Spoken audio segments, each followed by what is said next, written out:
promener entre ici, par exemple, du carbone et ici, un oxyde.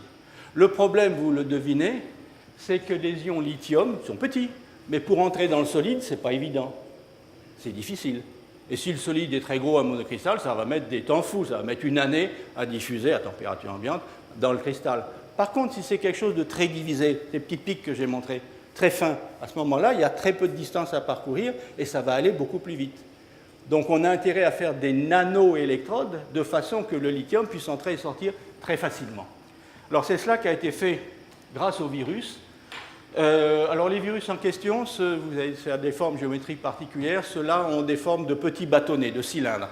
Alors un virus, c'est quoi? C'est essentiellement une information génétique, typiquement de l'ADN, un ou deux brins, et qui est dans l'intérieur d'un cylindre de protéines qui le protège. D'accord? La nature des protéines qui est ici est liée bien sûr au génome qui est à l'intérieur. Alors qu'est-ce qu'on va faire? On va s'arranger pour que les protéines qui font le manteau du virus aient des propriétés particulières, c'est-à-dire qu'elles fixent de façon spécifique certains éléments. Par exemple, dans le cas qui m'intéresse, ça va être le cobalt. Alors comment va-t-on faire?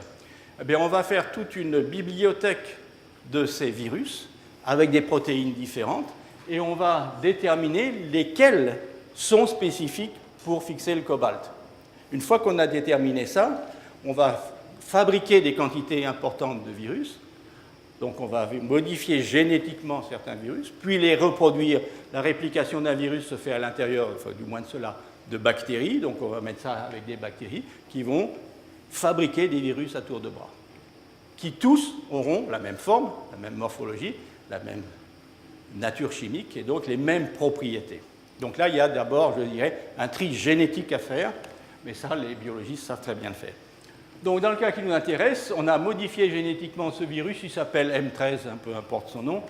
Vous voyez, c'est une espèce de petit bâtonnet, et les cobalts vont venir se fixer là. Les ions cobalt, on fait une oxydation douce, température ambiante, et on le transforme en oxyde de cobalt. Et vous voyez qu'ici, vous avez le virus, on ne le voit pas, qui est caché avec tout un tas de petites nanoparticules d'oxyde de cobalt.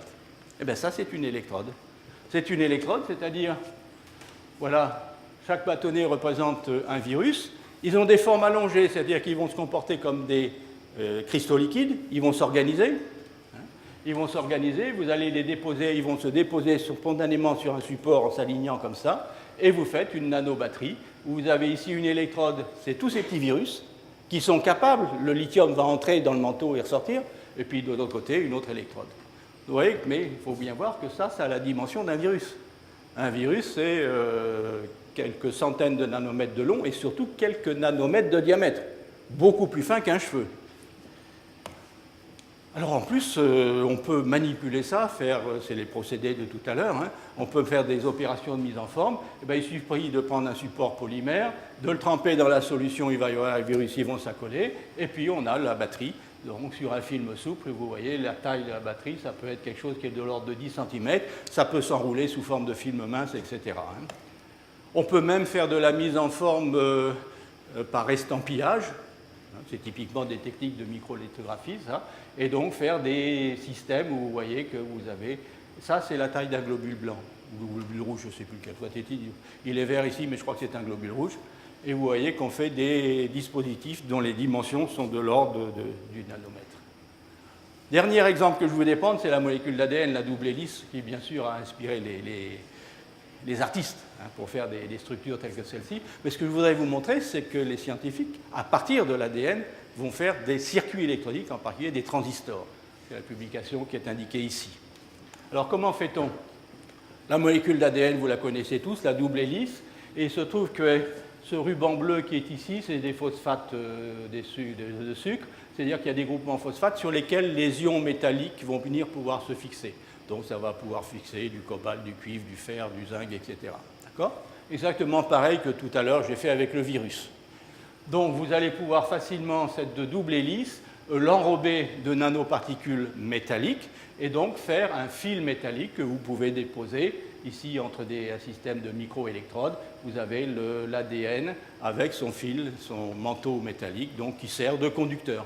Ça va permettre de conduire l'électricité d'une électrode à la suivante. On peut faire mieux que ça. Avant de faire le manteau métallique, vous utilisez certaines protéines, peu importe leur nom, qui vont se fixer de façon spécifique sur certains gènes de l'ADN. D'accord? Donc à certains endroits. Ils vont se fixer. Les protéines, et ensuite vous faites la métallisation. C'est ce qu'on appelle en microlithographie le masquage. C'est-à-dire que l'ADN va être métallisé ici à gauche et à droite, mais pas ici où j'ai les protéines qui sont fixées. Donc vous faites un fil métallique, mais au milieu, il n'y a rien. Il n'y a rien, c'est-à-dire que vous allez pouvoir y mettre quelque chose. En l'occurrence, dans l'exemple que je prends, un nanotube de carbone. Donc vous allez avoir un nanotube de carbone avec 2 fils métalliques, c'est-à-dire que vous allez pouvoir le relier à des électrodes.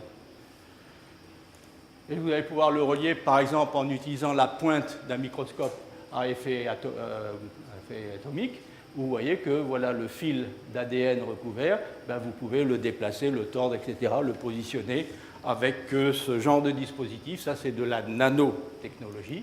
Et vous pouvez faire un transistor à effet de champ en déposant simplement ceci sur 2 électrodes. Donc vous voyez qu'on peut utiliser des molécules telles que l'ADN pour vraiment réaliser des circuits électroniques. À l'échelle, vous devinez, hein, c'est l'échelle du nanomètre. Là. Donc vous voyez le nombre de circuits que vous pourriez mettre sur 1 cm². Bon voilà, c'est à peu près ce que je voulais vous montrer. Et le dernier, ben, c'est pour répondre à mon collègue et ami Charles Darwin, c'est que ce n'est pas que pour la beauté des yeux, ou le plaisir des yeux, mais c'est aussi le vivant, est une source d'inspiration pour l'élaboration de matériaux nanostructurés. Voilà, c'est du feu au bio-inspiré. Voilà, merci.